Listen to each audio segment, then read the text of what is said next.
હાલો આપણે જીરુંને પાણી ચાલુ કરી દીધું ઉગ્યા પછીનું ત્રીજું પાણી. અરે મમ્મી કેસી ને જીબ્રાલિક એસિડ પાવાનું ચાલુ કરી દીધું હે.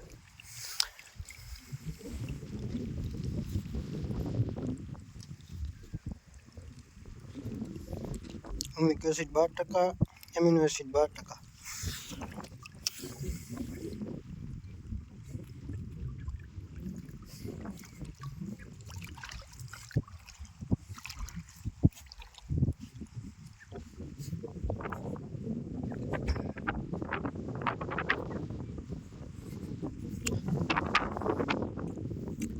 ચાલુ પાણી છે લગભગ હવે આના પછી પાવાનું થશે નહીં.